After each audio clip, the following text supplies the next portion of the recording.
Mēs bijām lieli patrioti tajā laikā. Nu, tas bija tas Ulmaņa laiks, mēs ļoti labi zinājām Ulmani.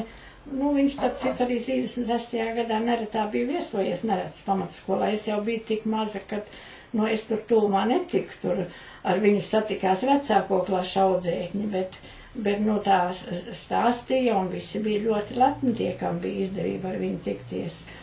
Nu, viena no skaistākiem svētkiem mums bija 18. novembris, kad mēs ļoti nopietni gatavojāmies.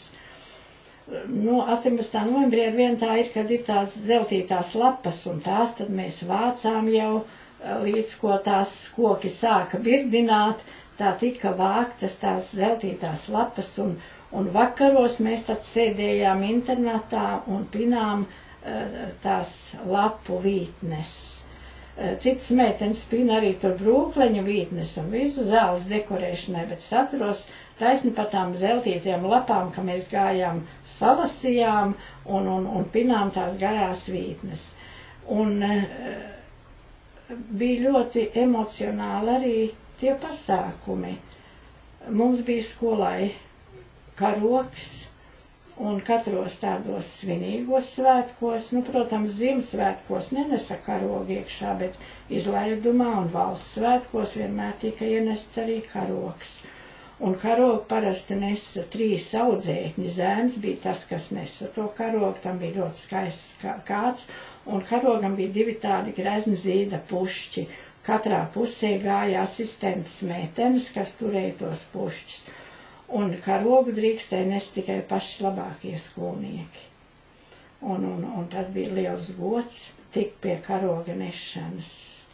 Nu, man parasti tur nesa vecāko klašu audzēkņi, un manā laikā man neiznāca karogu nest, jo tad es vēl biju līdz tam 40 gadam, es biju tikai mācījos 1., 2., 3. klasītē, bet karogu vienmēr nesa vecāko klašu audzēkņi. Un katru gadu izlaidumā karogs tika nodots nākošai maiņai, arī tā karoga nodošana bija tāds ļoti svinīgs pasākums. Nu, es atceros, ka mēs svinējām ne tikai 18. novembri Latvijas valsts svētkus, bet svinējām arī Lietuvas un Igaunijas valsts svētkus, un jau tajā laikā pamatskolā mums tika iemācītas šo valstu himnas. Es arī tagad māku nodziedāt, protams, latviski, Igaunijas himnu, bet Lietuvas valsts himnu es mācīju arī lietuviski. Man bija diezgan liels izbrīns, ka tagad mēs aizbraucām Somijā ar ģimnāzijas skolotājiem, un ka dzirdējām, ka Somijai ir tāda pati himna kā Igauniem. Es tā nezinu, kurš no kur pārņems, bet himna katrā ziņā ir ļoti skaista.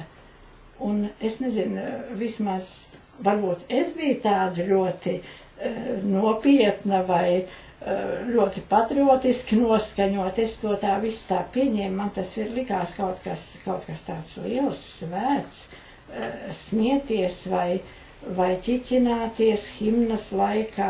Mēs bijām iemācīti, ka tad jāstāv pamatstājā, un himnas laikā neko tādu neatļāvās. Es pat neatceros, ka zēni būtu atļāvušies arī kaut ko tādu.